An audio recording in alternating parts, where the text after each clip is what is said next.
The story begins with a girl who goes to a house to work as a babysitter, which means taking care of a family's children. However, when the young woman arrives at the house, no one is around, and the residence is completely empty. She calls her mother and says she will stay there for a few days, as agreed, to do the babysitting job. Suddenly, the girl starts to hear strange sounds coming from the basement, so she decides to investigate, thinking that everyone must be in the basement. As she goes down there, she sees another woman devouring her own an extremely horrifying scene that scares her. She runs to save her life, but the dangerous woman notices her. The woman tries to escape through the door, but the woman's husband arrives and locks her in, allowing the cruel woman to capture the girl and kill her. Sometime later, the story shifts to a moment when a boy named Ben visits his father's house with his younger brother. His father lived in the city, and the worst part was that Ben's parents were about to get divorced, which is why Ben often travels to this place with his brother. Ben's father worked in a factory and wanted Ben to follow in his footsteps, as he held a high position in the company. Ben notices that a family has moved into the house next door, a husband, a wife, and their 2 children. When Ben asks his father about them, he simply responds that they are probably there on vacation and has no further information about them. After years apart, Ben begins to explore the area and talk to people his age, but as expected, a fight breaks out between Ben and some boys.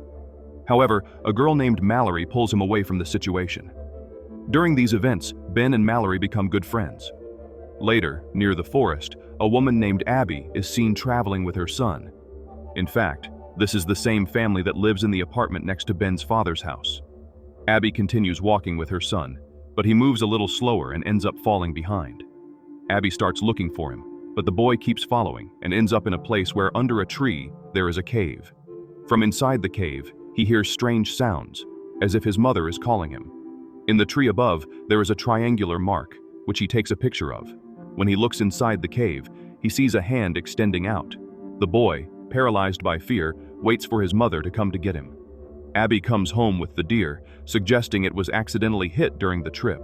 When her husband asks why she brought the animal, Abby casually responds that they could eat the meat, since deer meat is rare. She then asks her son to bring a knife and starts to cut the deer's body. However, the body is disorganized, and the internal organs begin to spill out.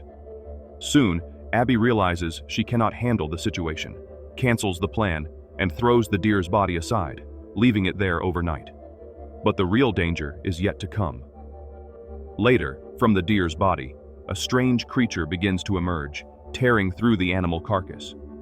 Possessing 2 arms and 2 legs, it is terrifying but slowly moves toward the family's apartment.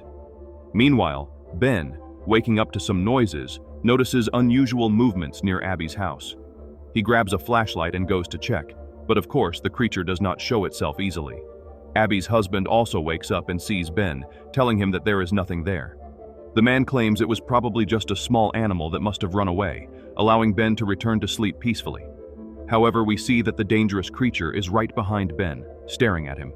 For now, the creature does not attack him, so Ben backs away. Next, we see Abby's son playing near a hole, throwing pieces of wood into it when Ben arrives, and warns him about the possibility of dangerous animals nearby. After this, Ben heads out to explore more. Meanwhile, Abby takes her youngest son to the garden, where she notices that all the flowers and plants are wilted, as if someone had cast a spell on them.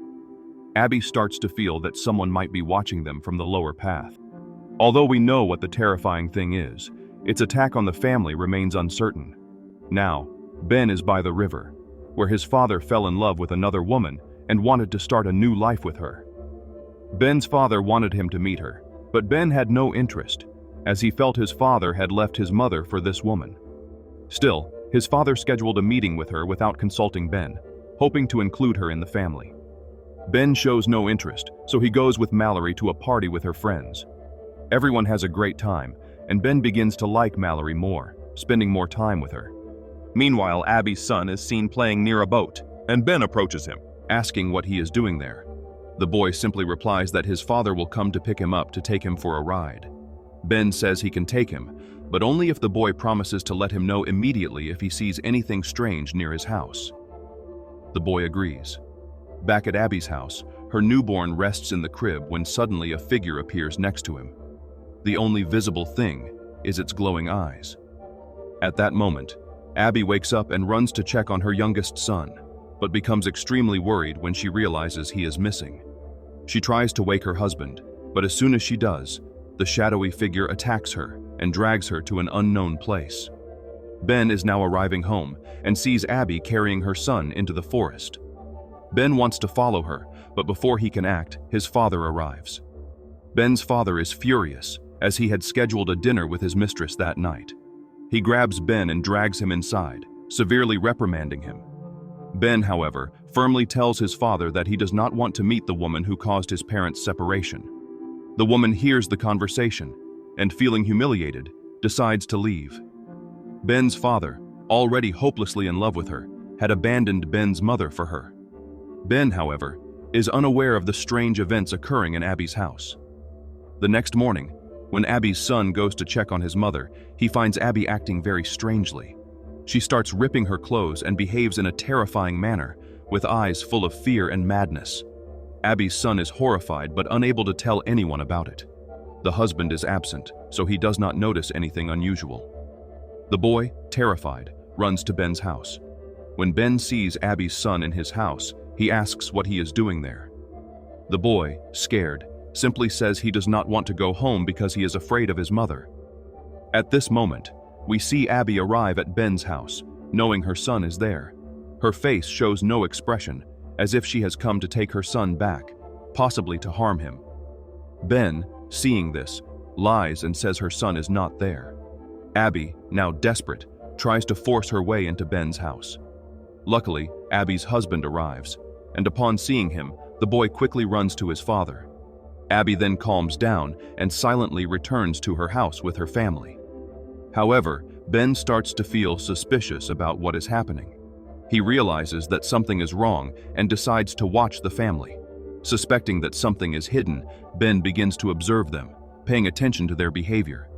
Everything seems normal, but Abby's actions become increasingly strange.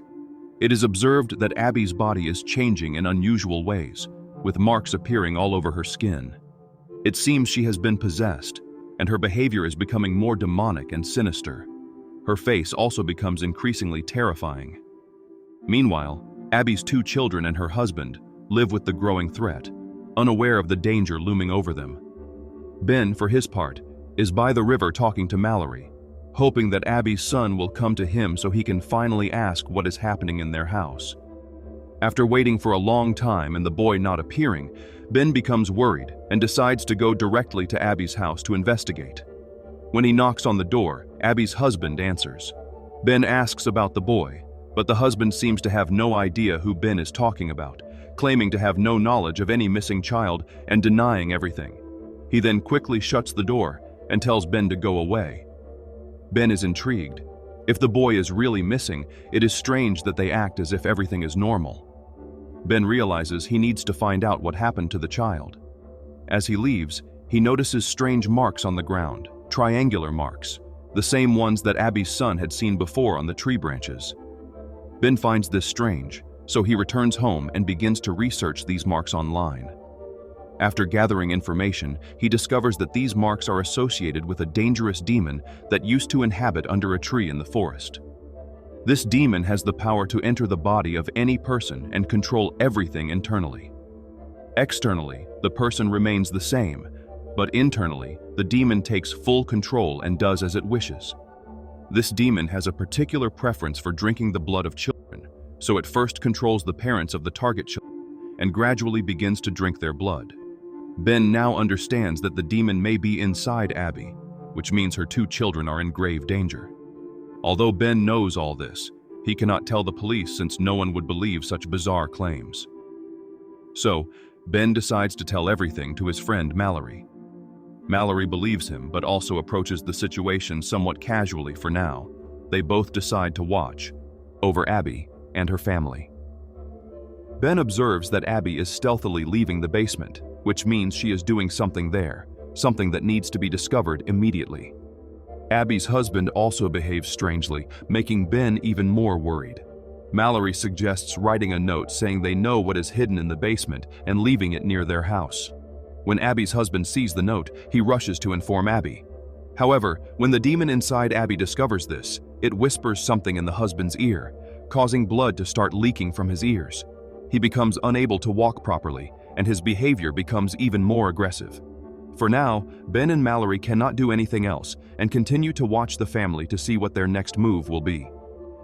One day, Ben notices that Abby, dressed in red, is coming out of the basement and heading into the forest. Seizing the opportunity, Ben breaks into the basement and starts exploring. He discovers that the area is filled with animal bones and strange structures, seeming to be part of a dangerous ritual. Ben takes several photos of the place and realizes that Abby and her husband are involved in something much more sinister than he imagined. There is a picture of her son, in which the demon inside her marks a cross on any target. Ben likely realizes that she may have killed her own son. But the shock comes when another photo appears, and it is not just anyone. It is his friend Mallory and her sisters. Abby had marked a cross on Mallory's youngest daughter, meaning that the next target would be her family. Ben quickly runs to protect Mallory's sister, but unfortunately, the demon inside Abby has already gotten there and takes the girl into the forest. They reach the place where there is a cave under a tree. Ben follows them there and tries to save Mallory's sister, but when he arrives, the dangerous demon has already begun to pull her inside. Ben tried to lift her, but the demon's strength was much greater than his. The demon pulled Mallory's sister into the cave, and Ben fell backward, hitting his head and becoming unconscious. After some time, Ben opens his eyes and realizes that the day has ended and it is already night. He returns home, but notices that several police officers are at his residence interrogating his father. In fact, Abby had reported to the police that Ben was spying on her family through the window. However, Ben's father managed to convince the police that there was no cause for concern. After the police left, Ben's father severely scolded him. Ben tried to explain that something was wrong with Abby's family, that a demon had attacked them and was controlling their bodies, and that now it was slowly feeding on the children's blood. But of course, his father didn't believe such things and scolded him even more. Ben discovered that the woman his father was interested in, and who was also staying with them, was causing the flowers to wilt wherever she passed. Shocked, he realized that the demon had taken control of her and now was probably inside his father. The demon realized it could completely destroy him, so it tried to attack Ben with a knife, but Ben retaliated with his own knife and wounded the woman. When Ben's father heard the screams, he ran inside and quickly pushed his son away, saying that he had gone crazy, called the police, and handed Ben over to them. Ben continued trying to explain that he was innocent and that the woman was possessed by a demon that put their lives in danger, but his father did not trust him. When the police took Ben to the station, one of the officers looked at him strangely, and then it became clear that blood was dripping from his ears, indicating that the demon had already taken control of him. The officer took Ben to the sea, dragged him out of the car, and tried to drown him in the water. Nearby, 2 dogs that Ben had fed, upon seeing the boy in danger, attacked the officer and bit him. However, the officer had a gun and killed both dogs. At that moment, Ben had already regained consciousness, but the evil force prompted the officer to decide to end his life. Meanwhile, Ben's father became worried about his son and decided to go to the station to ensure that everything was fine, but the demon inside the woman tried to prevent his father from going. Despite the warning, the father decided to check in person and descended into Abby's basement. Upon entering, he found the body of Abby's husband, who had committed suicide, and nearby was Abby's own body left by the demon. The demon had abandoned its body and was now inside Ben's father's girlfriend. Ben's father finally understood, but at that moment, the possessed woman attacked him. First, she stabbed him and threw him aside, but Ben's father was lucky. His son was still alive and arrived in time. Ben used a gun to shoot and kill the woman possessed by the demon. He began to flee with his father, and it was shown that the demon was leaving its body. However, the demon needed a human body to survive, so it quickly fled into the forest. Ben, now with his father, continued on when he realized he had not seen his younger brother in a day. He immediately understood that the demon must have also captured his brother. Ben then called Mallory, and together they went to the forest. They arrived at the same place near the cave under the tree where the demon had resided. Ben suspected that the demon had gathered all the children there and told Mallory to bring something to set the place on fire, saying that if he did not come out in 10 minutes, she should burn the whole place down. Ben began to move slowly through the cave under the tree. The place was dangerous, and after walking for a while, he found his brother and Mallory's youngest sister. But at that moment, the dangerous demon appeared and attacked him. Fortunately, Ben had a gun, which distracted the demon, allowing him to save his brother and Mallory's sister, managing to escape. The demon was about to pull Ben when his father appeared and blocked the entrance to the cave with the car, saving him and trapping the creature inside. The next day, Ben was going home with the family. Ben's father was also ready to return to his ex-wife. Mallory said goodbye to Ben and gave him flowers, but when he followed his family, he realized that the flowers Mallory gave him were plastic. This made him realize that the demon had already taken control of Mallory, because if they were real flowers, they would have wilted, and he would know immediately. Ben could only assume that the demon was now inside Mallory's body. He left the city, and we saw Mallory with a strange smile on her face, taking some children in a boat to the middle of the sea, confirming that the demon had indeed taken over her body.